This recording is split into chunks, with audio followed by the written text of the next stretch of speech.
Broadcasting live from atop the Rocky Mountains, the crossroads of the West. You are listening to the Liberty RoundTable Radio Talk Show. Gen Z getting sick of the media. White House Chief of Staff Susie Wiles. Brendan Carr, trust in media at an all-time low. And the most important story of the hour, ladies and gentlemen. While politicians debate, Nevada Sheriff takes action, enforcing the law with federal support. Welcome to the Liberty Roundtable live, hard-hitting news the networks refuse to use. New and improved show. I've got the good sheriff with me, Sheriff Richard Mack, the Constitutional Sheriffs and Peace Officers Association, CSPOA.org. Welcome to the show, sir. Well, thank you, Sam. This beautiful Tuesday morning. It's great to be back with you. Thank you, sir. And man, this is an incredible story out of Las Vegas, sir. It really is, Sam. I never thought I'd see anything like this from Las Vegas. It's really, yes, it is applaudable. It is. This is an amazing story. In fact, it's probably the biggest CSPOA story we've had in years. Because it's exactly what we've been preaching for the last 30 years. And lo and behold, a newcomer to the freedom movement, I would say. He's not a newcomer to being a sheriff. And in fact, Sam, Sheriff McMahill and I, Sheriff Kevin McMahill of Clark County. And Clark County is a very strange animal that I've also preached about, Sam, because it combines the police department with the sheriff's office. And you know who the head of the Las Vegas Metro Police is? The Clark County Sheriff. And that's how it should be nationwide. Let's go. I know. That's how it should be in every community. We wouldn't be having all these political woke problems with police chiefs and mayors if this were the case in every county in the country. And who's setting the example? Las Vegas Metro and Clark County Sheriff's Office. And that's been that way for decades. And they did it the right way, and this is fantastic. And we're here today to applaud Sheriff Kevin McMahill for standing against a woke activist judge who ordered him to release a suspect who has been arrested over 35 times. So let me kind of lay this out so that everybody understands, because the judge ordered him. Hold on a second. Who is in charge? The courts or the CLEO, the Chief Law Enforcement Officer of the county? So Clark County Sheriff Kevin McMahill is doing what too many politicians refuse to do. What is that? Enforce the law. While others argue, delay, or look the other way, McMahill is working with federal authorities to confront illegal immigration head on and listen and put public safety first. As the chief law enforcement officer, or the CLEO, as the Supreme Court, I remind the judge, calls it, he answers to the people, not political pressure. And he's making it clear, laws are not suggestions, ladies and gentlemen. They're meant to be upheld at a time when government often fails to act. Sheriff Mack, this is what real leadership looks like: standing your ground, upholding the rule of law, making sure that chaos does not replace order. This is huge. It's beyond huge, because this is exactly what we've been saying, Sam. Look at all the woke judges back in Virginia and Maryland and New York and Massachusetts, and local law enforcement says, oh, shucks, darn, we can't do anything about these judges that are releasing criminals onto the streets. You can do something, and you should have been doing something, and every jurisdiction in this country should have been doing the same thing that Sheriff McMahill is now doing. God bless this man for having the guts to stand up for what's right. Well, let me tell you what he said, okay? Let me read to you. So, first of all, I want you to know, and I think you remember, when Sheriff Sharon Worley passed away a couple of years ago, Oh, yes. her friends and family asked me to come to Nye County, Pahrump, Nevada, and speak at her funeral service. Well, I wasn't the only sheriff or former sheriff. Current sheriff Kevin McMahill also spoke at her funeral. So he and I had a chance to talk and exchange business cards, and we kept in touch. And so much so that he asked me to come to his office, and we had a visit. And he was extremely interested in my Supreme Court case. And so I shared that with him. And I said, will you read this if I give it to you? And he goes, you better believe I'll read it. Absolutely. Without question, I will read that. So we're talking about the little CSPOA booklet that's about 16 pages, fits in your shirt pocket, of course. It's very small. You read it in 10 minutes. And so he and I talked about that case a little bit. And he actually loved the case. And so he learned a lot about jurisdiction, obviously from the Supreme Court, just as you were alluding to in this case. And these judges need to read the case. And so listen what Sheriff McMahill says here. I sent him a text, and I told him how proud we were of the work he's doing, refusing to release that prisoner after 36 previous convictions. And you know what the judge told him? We'll just put him on an ankle bracelet, an ankle monitor. No, this guy's a dangerous criminal thug. You can't release him into society. An ankle monitor for a habitual felon. What about an ankle monitor for people like Tina Peters and Ken Cromar and others who are not hardened criminals and who have no offenses except for the ones that are currently before them? Simple things that are not violent or problematic or sexual abuse related, et cetera, et cetera, et cetera. What about all those people? Well, Sam, that's very intuitive of you, very sensitive to you about those horrible abuses of government, and they should be on ankle monitors. But no, they're trying to teach them a lesson, Sam. And so I'm going to quote, this is Sheriff McMahill's response to what I sent to him in the text. This is amazing. Thank you for doing a great job. We commend you.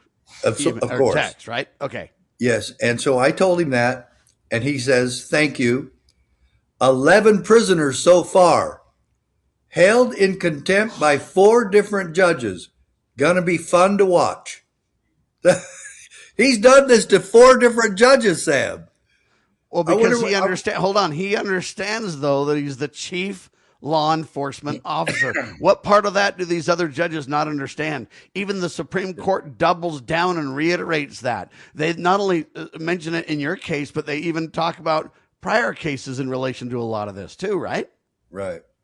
Now, and you'll remember what the first judge at the district court level, Judge John Roll, Mack is thus forced to choose between keeping his oath or obeying the order. And that's exactly what McMahill is in, the exact same predicament. Should he follow the order of a judge who, first of all, he doesn't work for, who is not his boss? The judicial branch does not control the executive branch.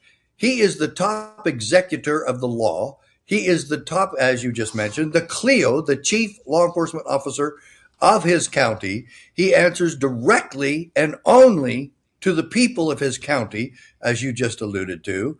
And here he is doing his job to protect the people of Las Vegas against who's the real threat here?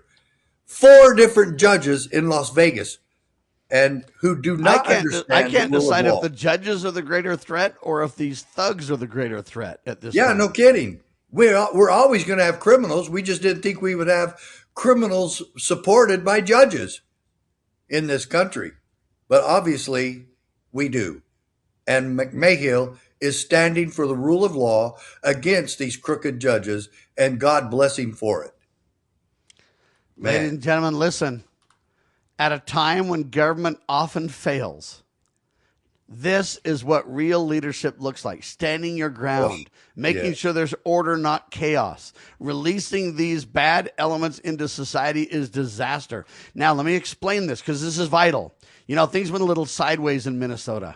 And the reason that they did is because you don't have hero sheriffs standing up. Tom Homan could keep these people in jail, create a federal container for them or whatever, detainer for them or whatever, and move them to a place where they can be locked up or deported or whatever, and society will not be in harm's way. When we get back, I want to talk about what went wrong in Minnesota and why, but what this solution that McMahill is bringing up, because then the society wouldn't even be in the middle of it. Hold on, we'll talk about it with Sheriff Richard Mack. The Foundation for Moral Law is a nonprofit legal foundation committed to protecting our unalienable right to publicly acknowledge God. The Foundation for Moral Law exists to restore the knowledge of God in law and government, and to acknowledge and defend the truth that man is endowed with rights not by our fellow man, but by God. The foundation maintains a twofold focus. First, litigation within state and federal courts. Second, education, conducting seminars to teach the necessity and importance of acknowledging God in law and government. How can you help? Please make a tax-deductible contribution, allowing foundation attorneys to continue the fight. You may also purchase various foundation products as well at morallaw.org. Located in Montgomery, Alabama, the Foundation for Moral Law is a nonprofit, tax-exempt 501c3 founded by Judge Roy Moore. Please partner with us to achieve this important mission. morallaw.org. Have you ever had great honey? No, I mean really good, all-natural, raw honey? Well, now you can, thanks to localhoneyman.com. We can ship out our locally made honey all across the U.S. So don't worry, you won't miss out. Plus, Local Honeyman has so many different flavors, like Utah Wildflower, High Desert Delight, Happy Valley, and Blackberry, just to name a few. So purchase your delicious raw honey today at localhoneyman.com. As you are aware, America is divided over every fault line possible. This is intentionally fostered by those who do not love God, family, or country. We believe a peaceful future as a free people absolutely depends on civility. Clarion Call for Civility is looking for funding and volunteers at every level to make our hopes and efforts a reality. Please donate, sign our pledge, and help us in our sacred cause. Please visit callforcivility.com for more details. Callforcivility.com.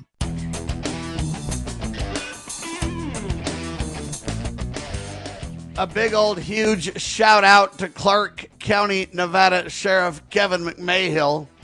He's doing what too many politicians refuse to do. What is that? Enforce the law. When others argue, delay, or look the other way, Sheriff McMahill is working with federal authorities to confront illegal immigration head on, folks. Why? Because safety is first. And Sheriff Mack, before the pause, I was highlighting, it went wrong in Minnesota, and we want to talk about why. It's going right here, and we want to talk about why. If McMahill and Tom Homan can work together, we don't have all these threats in the streets like we do in Minnesota.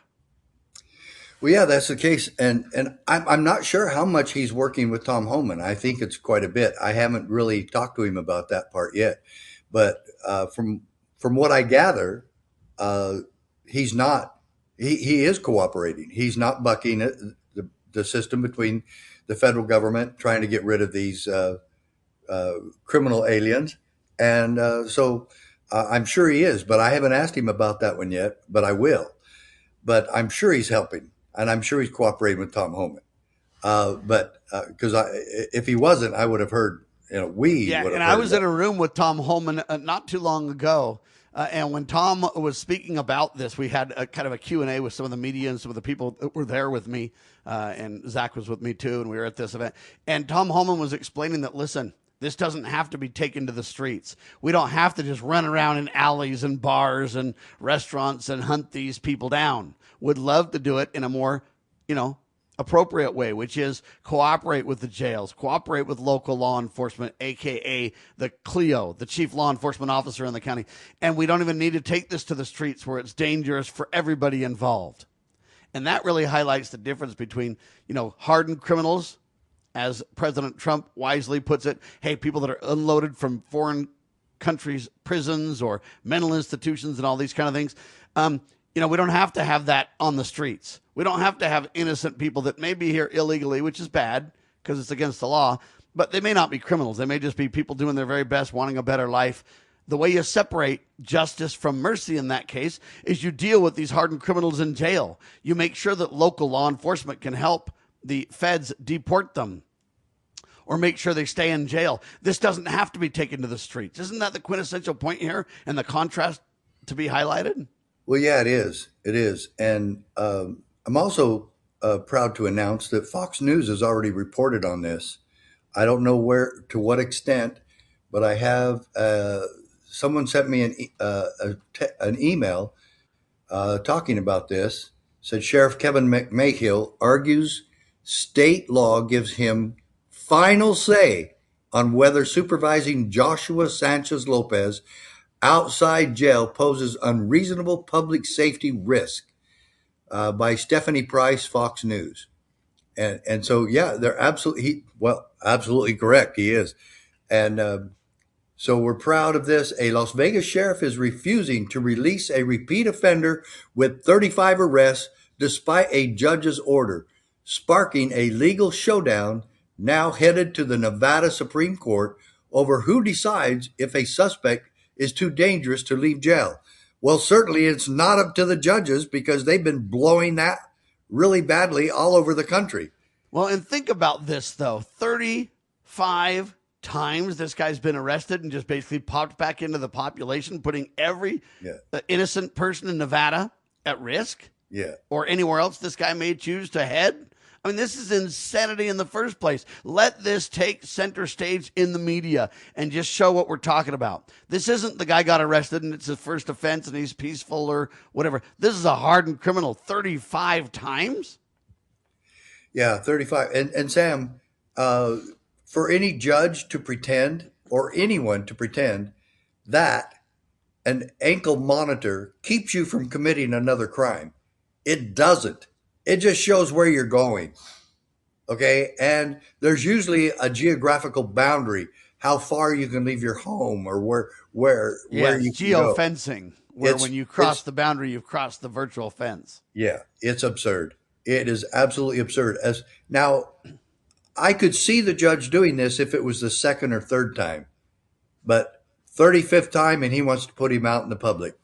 And you're so right, and Sam. And the second or third time depends, too, on what kind of crimes have committed. If you're raping people, of course. If you're killing people, if you're, violent stuff, I don't even think the second or third time you should get that. I mean, there's so many prisoners in jail right now that don't have hardened criminal like that offenses.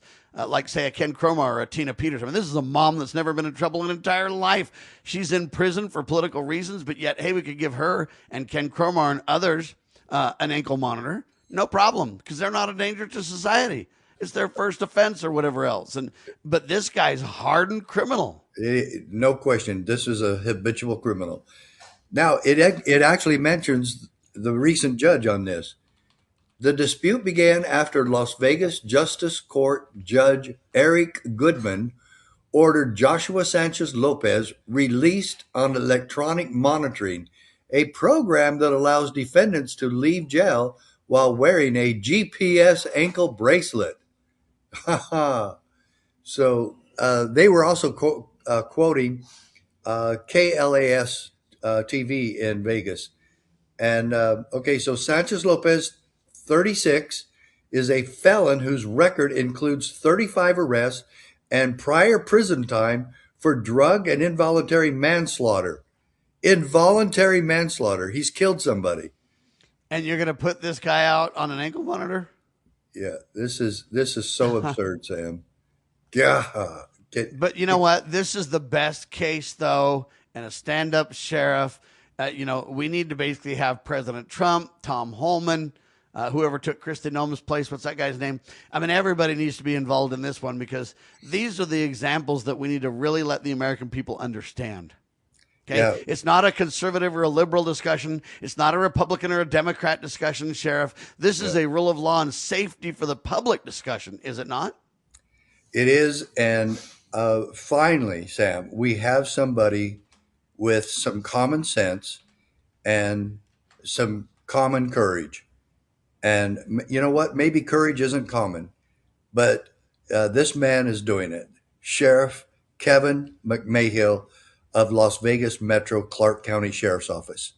And this is just astonishing that one of the largest sheriff's offices in the entire country is now setting the example for the rest of the country. Las Vegas is setting the example. Now, look, Sam, we've had other sheriffs doing similar. The sheriffs that we met with in Washington State.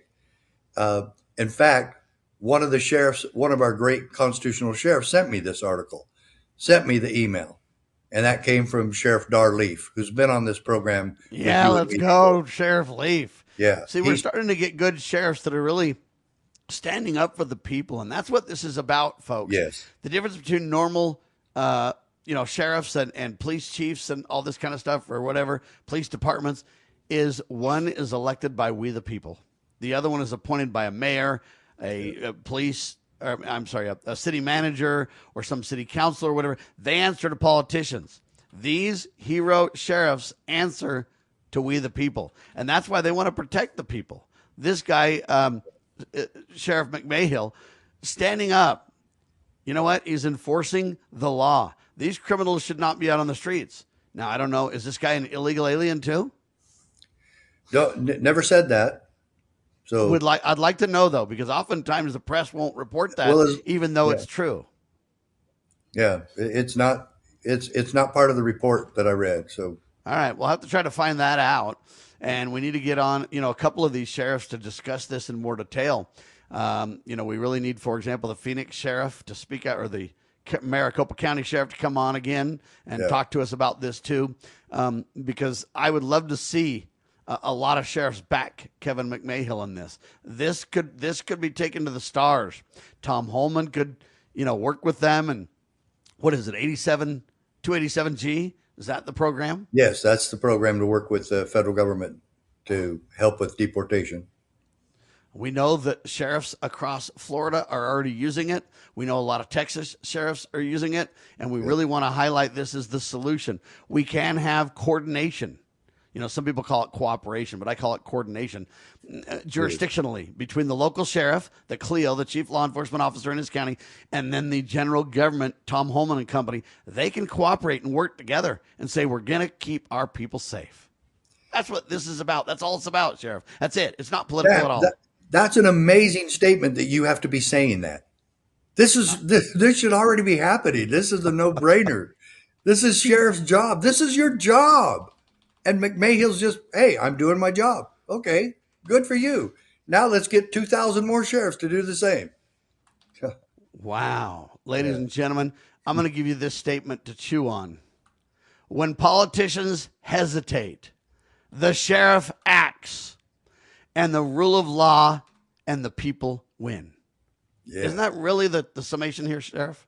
That is. That's beautiful. Perfect. Yep. That was poetry to my ears. I don't know how we can spread this further or tell the tale for this. We probably need to write a press release in support of McMahill. Well, that's what we probably need to do next. If you and Zach want to get on that, please do. Buddy, I'm on it. It'll be on your desk to review, my friend. I'm telling you, this is hero stuff. This is wonderful. This is America. Yep. America 250, baby. Thank you, Sheriff. You bet, Sam. Thank you. Appreciate you. Sheriff Richard Mack, ladies and gentlemen, encourages the people to work with local law enforcement, the elected sheriff. Yeah, we want to work together, folks. We also want the sheriffs, the local sheriffs, through the 287G program to work with the general government. Let's keep our streets safe. That's what went wrong in Minnesota, and that's what's going right in Clark County, Nevada, ladies and gentlemen. Yeah, while politicians debate, the Nevada sheriff takes action, enforcing the law with federal support. A big shout out to Kevin McMahill. You're watching and listening to the one and only Liberty Roundtable Live.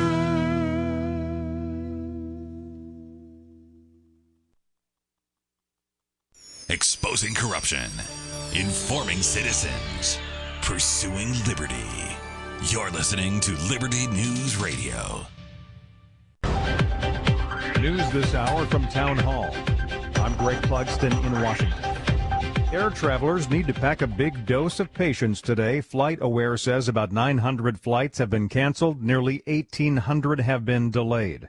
This New York resident was trying to fly home from North Carolina. Yeah, I've got to get back today. I've got work tomorrow with a pretty full schedule.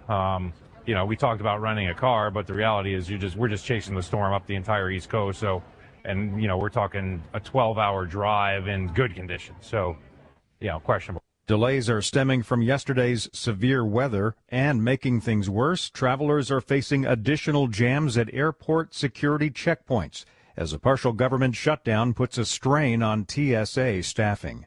Israel says it killed 2 top Iranian officials in overnight strikes. One of them was Iran's security chief. A judge has blocked Health Secretary RFK Jr.'s changes on childhood vaccine recommendations for now. Vaccine news out of Boston. A federal judge has placed a temporary block on the administration's order to cut the number of recommended childhood vaccines. It's the latest development in a lawsuit filed by the American Academy of Pediatrics and other medical groups. The decision by Judge Brian E. Murphy halts an order by Health Secretary Robert F. Kennedy Jr. The judge says it's also likely that Kennedy violated federal procedures when he fired the entire 17-member Advisory Committee on Immunization Practices. Kennedy replaced it with a group that includes several anti-vaccine voices. HHS spokesman Anthony Nixon says they look forward to the judge's decision being overturned. I'm Jennifer King. President Trump said he believes he'll have the honor of taking Cuba. Asked by reporters at the White House yesterday if that would be a diplomatic or a military move, the president said only that he can, quote, do anything he wants. More at townhall.com. Hi, Mike Gallagher here, host of the Mike Gallagher Show. As we head into spring, there's some good news in the housing market. Rates have recently dropped. When rates drop, payments can drop. That can mean hundreds of dollars a month back in your pocket, money you can use to pay bills, reduce debt, or strengthen your financial position. That's why this is the time to talk to my friends at Fellowship Home Loans. They're helping homeowners refinance into lower rates and reduce their monthly mortgage payments. Fellowship also offers a fixed-rate line of credit for home projects or consolidating a high-interest debt with fast approval and a predictable rate. Remember, many people still qualify to skip their next 2 mortgage payments. That's 2 months of breathing room while you reposition financially. I've used Fellowship personally. I trust these guys. Before you make your next move, go to fellowshiphomeloans.com/Mike G, fellowshiphomeloans.com/Mike G, or call 800-510-MIKE, 800-510-MIKE. Fellowship Home Loans, mortgage lending by the book. Nationwide Mortgage Bankers, DBA Fellowship Home Loans, Equal Housing Lender, NMLS number 819382.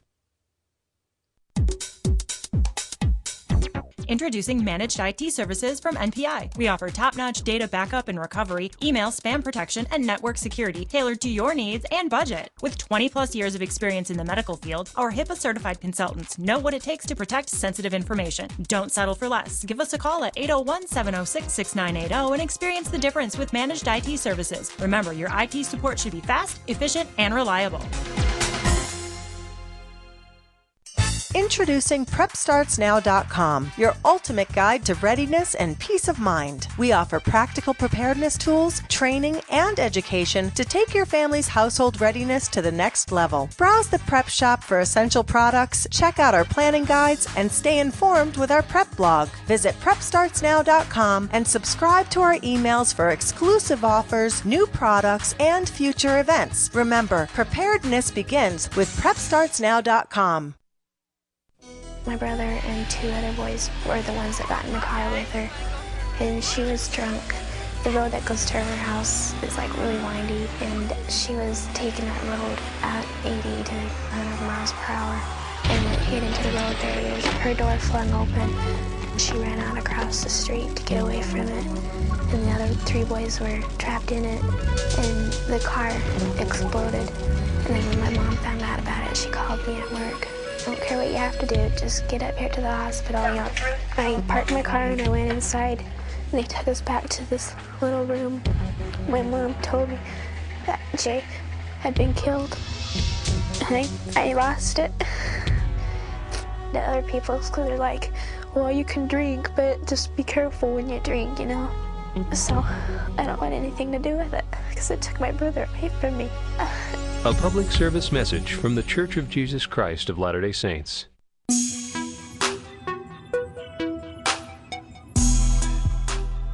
All right, Sam Bushman here. News the networks refuse to use continues. Brendan Carr in the news.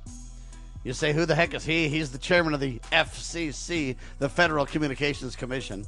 And yesterday I reported on this guy. He says if you, peddle fake news, then when we renew your license, then we're going to go ahead and, possibly not renew your license if you're not willing to get on the true news. And I find that problematic because I don't know what the true news versus fake news means. Is real news or true news based on what the government thinks?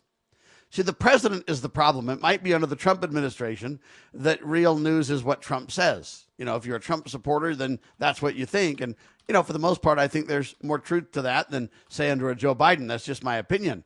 But the problem is it becomes Republican slant versus Democrat slant. And that's where I say, Brendan Carr, you're wrong on this. It's going to backfire, my friend. Pretty soon, news will be decided by the government. I don't think so. First of all, the FCC is unconstitutional, so shut it down, okay? But anyway, I digress. Today, there's more Brendan Carr news, is why I'm bringing it up. FCC Chairman Brendan Carr highlights a fundamental truth, and I agree with him on this point, which is this. Trust in legacy media has now fallen to an all-time low. Just 9%. And they're calling it ratings disaster. Amen to that. That's why Liberty Roundtable Live and other shows in the new media taking center stage exists, my fellow Americans, for this very reason. Nobody trusts the legacy media anymore. The CNNs, the Foxes, the ABCs, the NBCs, the CBS, we go on and on and on and on. I call it clown news because they're just out there wasting our time, telling us things that aren't true, putting spins on stories, and in many cases, unfairly attacking President Trump. Okay, and President Trump's right. Oftentimes they leave out pertinent details of stories. I'll give you a quick example. I'm talking to Sheriff Richard Mack about this Clark County Sheriff Kevin McMahill, and he's enforcing the law. But I look at all the stories, and I can't find out if this guy that they're fighting over, who has had 35 arrests, involuntary manslaughter, so he's already killed somebody, and they're debating this guy. Well, I want to know if the guy's an illegal alien or not. I don't know if he is or not, but the fact that they're not saying tells me that he probably is. Now, I don't know that at all. But again, how do I find that out? I don't have a big staff like some of these other legacy news organizations. They could find out in a heartbeat. Just get one of their fact checkers on it. But for me, I'm the guy that gets the stories. I'm the guy that writes the headlines and the stories that I use a lot of the times. Or if somebody else writes them, I usually give credit. Hey, this one comes from the New York Times, or this one comes from, Newser, or this one comes from whatever. And I try to document where I get the news from. And, but these guys could easily verify this and put these details in the story. But so Brendan Carr is highlighting this fact. The legacy media is at an all-time low for trust, just 9%. Now, I'd also like to know who the heck are the 9% folks that trust these people. I don't understand why they trust them. But I'm telling you that nobody trusts the mainstream press anymore. That's why the regular TV folks are laying people off left and right.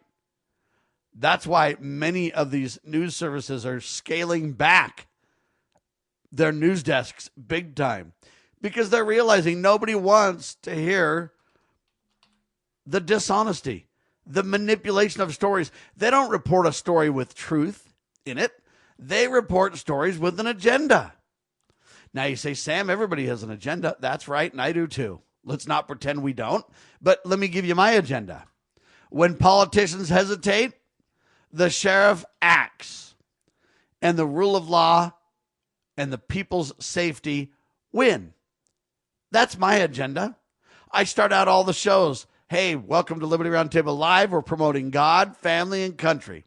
We're protecting life, liberty, and property. That's who we are. That's what we do. If you want to know my spin, my hook, my belief, my push, my agenda, that's what it is. It is we the people standing together as Americans. I want to make America great. And the way to do that is to make America moral again. Mama, baby. Make America moral again. Mama. No one's preaching that but me that I know of. Okay? And I believe that we can make America great again. We the people can demand our politicians carry out their proper scope.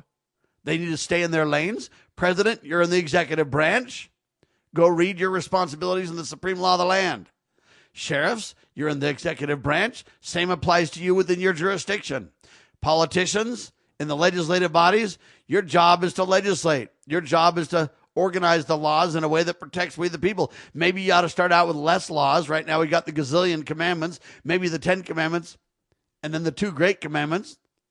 Love the Lord thy God with all thy heart, might, mind, and strength, and love thy neighbor as thyself. Maybe that's where we should start, by simplifying and focusing on what matters the most. Look, if you love your neighbor and you love God, you're not going to do a lot of harm to people. You're not going to run around and cause trouble. You're not going to peddle fake news. You're going to do the best you can and do things right. I'm not here to attack anybody, folks, but I am here to highlight what I believe the right way and the wrong way is. And the new media is taking center stage because the trust for the mainstream press is indeed, as Brendan Carr nails it, at an all-time low, just 9%. I'd be interested in a poll that says, what do you think of the new media taking center stage? Because I think a lot of people like that. That's why, YouTube has just grown so massively. That's why, organizations like Liberty News Radio and Liberty Roundtable and other organizations like that exist.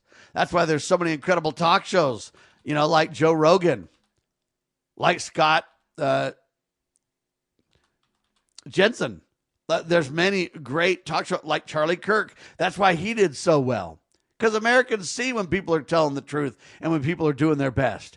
Even if I might get a story and you see it differently than me, you at least know that I am doing it from the best I know how.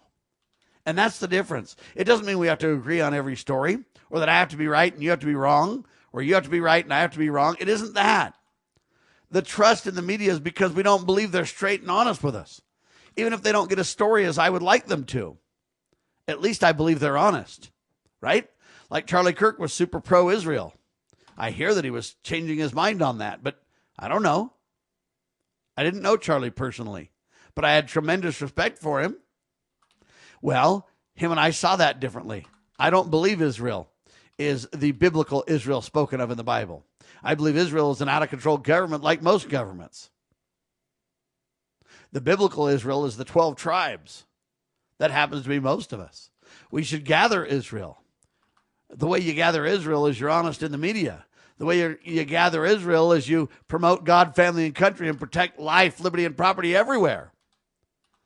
Anyway, all I can tell you is that I see why the new media is taking center stage. People are sick of it. They don't want to discuss these issues at all, or they want to at least hear from somebody that they believe is genuine in their attempts.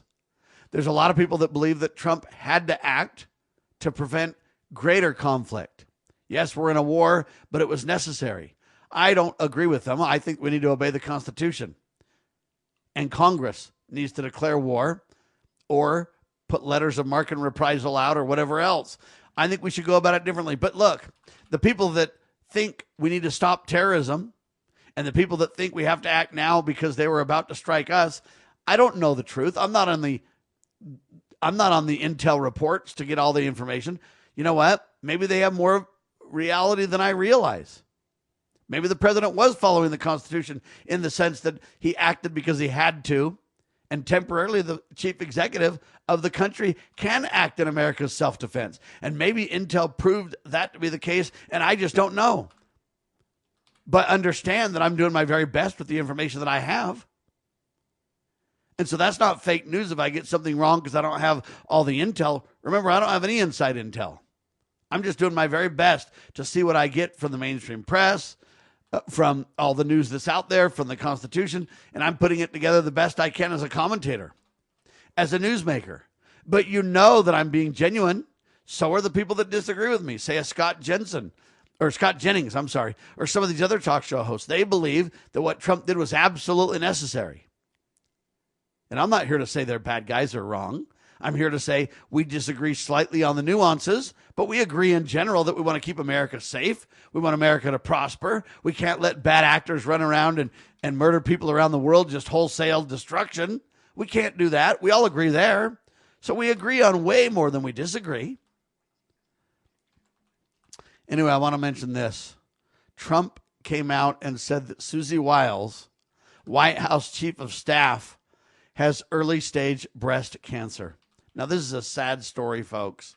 And I'm not really a fan of Susie because I believe that, she's prevented Trump and a lot of the Trump surrogates from coming on the new media. They just spend their time on the legacy where there's no trust media. And I believe Susie Wiles is responsible for a lot of that. Sad, but true. But when it comes to her personal life and her health, my prayers are with her. That less pain. I hope she can come through this and make it, and she can beat it. Our prayers are with Susie Wiles, ladies and gentlemen. You're watching the one and only Liberty Roundtable Live. Former Sheriff Richard Mack recounts in his book The Proper Role of Law Enforcement how he came to realize while working as a beat cop how wrong the all-too-common orientation of police officers is when they think of their job as being to write tickets and arrest people. Richard Mack tells of his personal transformation from by-the-number cop to Constitution-conscious defender of citizen safety and freedoms. Learn what it really means to serve and protect. Purchase your copy at CSPOA.org. That's CSPOA.org. Do you know what is great about America? Ask an Immigrant.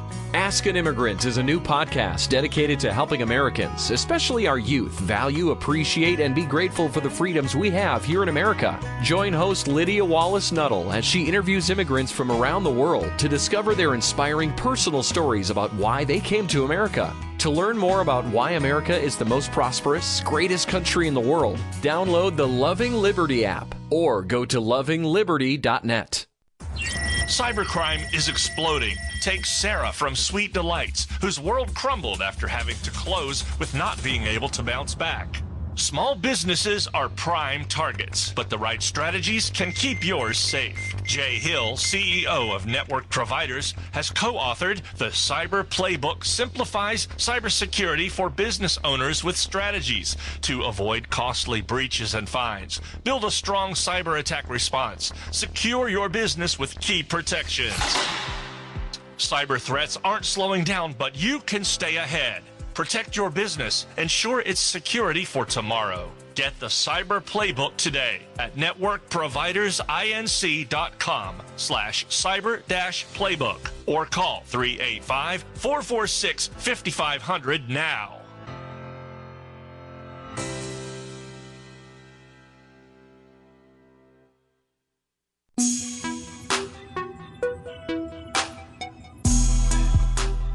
All right, ladies and gentlemen, as you know, trust in the legacy media is at an all-time low, 9%, according to Brendan Carr, chairman of the FCC.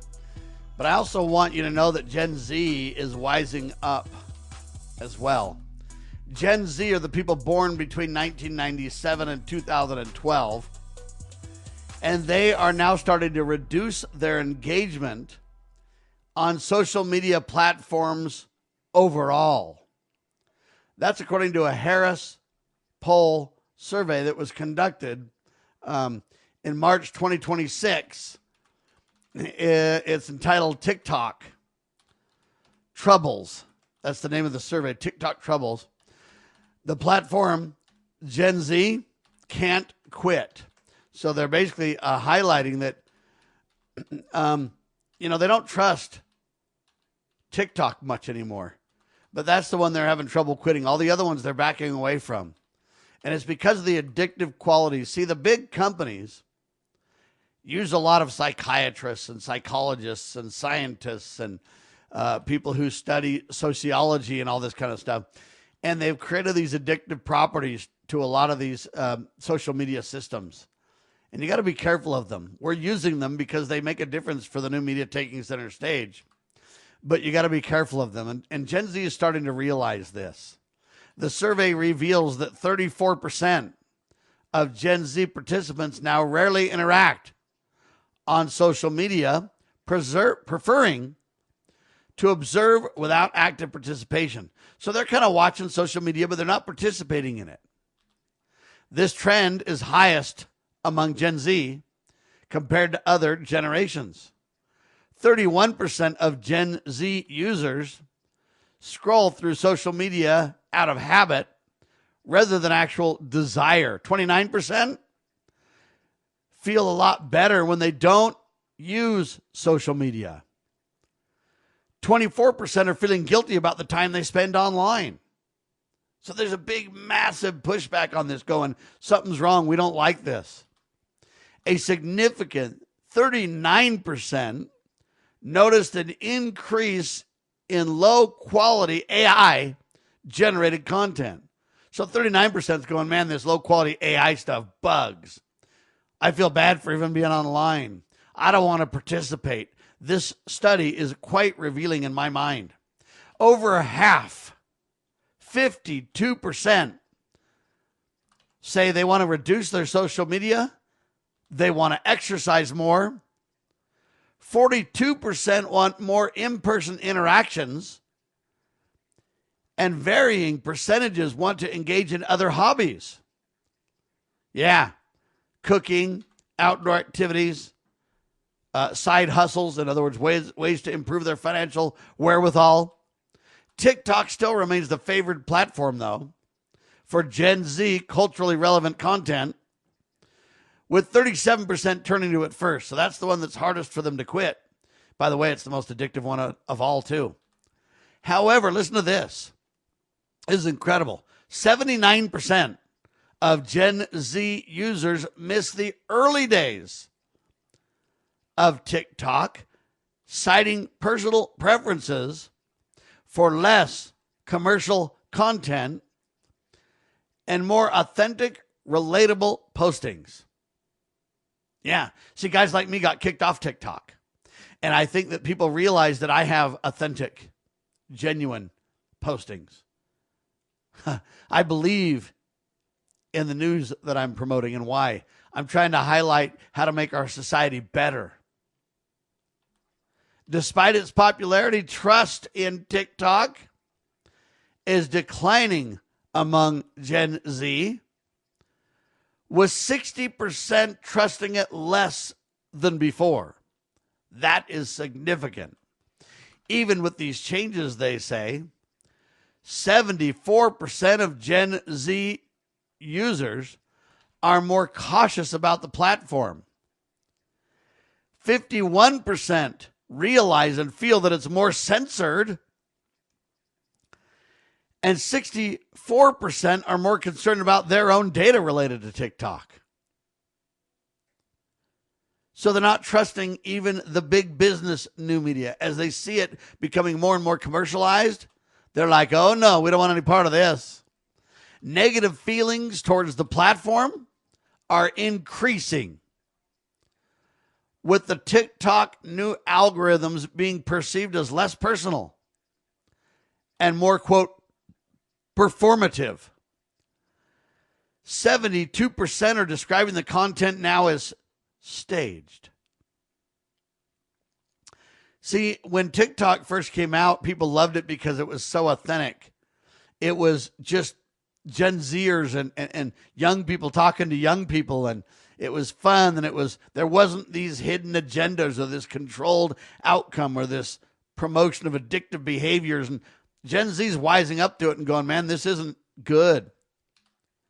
Millennials now and Gen Z's are deciding, hey, we've got to embrace traditional hobbies more, such as knitting, gardening, arts and crafts, commonly associated with older generations. But now they're saying, hey, we've got to spend our time doing this stuff. Yeah. I guess Jasmine the Great, I don't know who that is, on Twitter highlighted this trend on March 11th, 2026, noting the shift away from constant screen use towards engaging hands-on activities that benefit mental and physical health. Think about that. They want to do things that use their hands, use their brains. They're starting to, do puzzles. They're starting to cook. They're starting to take up handcrafts. They're starting to get outside. Some are taking up woodworking. Some are, spending time on barbecuing and whatever. Yeah, a historical reference from 2025. It shows back in 1935, it shows young women gardening. Additionally, various hobbies are creeping into the mix, such as pottery, origami, blacksmithing are gaining popularity among young people as well. Studies suggest that activities involving hand use can advance longevity and can prevent certain diseases, believe it or not. In my opinion, that's huge. That's huge. I commend Gen Z and millennials for catching on to this. And I pray they set aside a lot of the media. You know what? Watch Liberty Roundtable Live. Get your news for the day. Scroll through a couple of things to see what's happening with loved ones and everything on Facebook or whatever. Follow Twitter a little bit and get caught up on what's happening in the news. And then, boom, jettison it. One of the ways that I know to do this successfully, don't just doom scroll. Pick up your phone. I'm going to check the weather. Set your phone down. Pick up your phone. I'm going to listen to Liberty Roundtable Live while I'm exercising. Set it down. Pick up your phone for reasons. Carry out that reason. And then put your phone down or put it away. Don't just keep it in your hands. That's one of the greatest ways to be effective balance of appropriate use, keeping up on the world, keeping up on what's happening, but yet not being tied to your phone for doom scrolling and wasting time. A quick story to end the hour. Cuba's entire electrical grid collapsed on Monday, leaving approximately 11 million people without power. The Ministry of Energy and Mines announced a total power system shutdown on X, and then later updated that microsystems were resuming operations in several areas. Cuban president, what's this guy's name? Miguel Diaz, basically says, hey, we haven't received oil from Venezuela for 3 months. He noted the country's reliance on alternative energy sources like solar and natural gas, and they've had to stop procedures, surgical procedures and stuff because they don't have the stability of electricity. This outage follows another significant blackout last week that affected western provinces. The Trump administration has declared a national emergency concerning Cuba, initially imposing and then rolling back tariffs on the nation because of these judges that just are causing nothing but trouble for Trump. They should be impeached, in my opinion. Venezuela ceased oil shipments to Cuba following the arrest of Maduro. And President Diaz says that, hey, discussions with the United States have commenced. That's great news, in my opinion. I'm not saying it's great news for them to have power outages. But I will say that Trump's right that, hey, Cuba and their hardcore communist agenda and ties are a significant threat to the United States in our hemisphere. I agree with Trump on that reality check. How we can free Cuba is a great question. I think there could be solutions on the table. We need to get Congress involved. Mark and reprisal comes to mind. There are many opportunities. And, hopefully we can give freedom to the Cuban people, and hopefully we can find a way where there's less suffering. But whenever communism's involved, folks, people suffer. Whenever tyranny's involved, people suffer. And so all I can tell you is I pray for President Trump. I pray for the freeing of Cuba. I pray that every country can be made great again through following the principles of God, family, and country. We got to protect life, liberty, and property from the communists. That's for sure. I am Sam Bushman. Thanks for being alongside with the ride. Hopefully it's educational and entertaining. LibertyRoundtable.com is the website for the show. And check out the incredible hosts on LibertyNewsRadio.com. For Sam Bushman and everybody who joins the show from time to time, thank you so much for giving us time in your busy schedule. Hopefully it's educational and entertaining. God save the Republic. of the United States of America.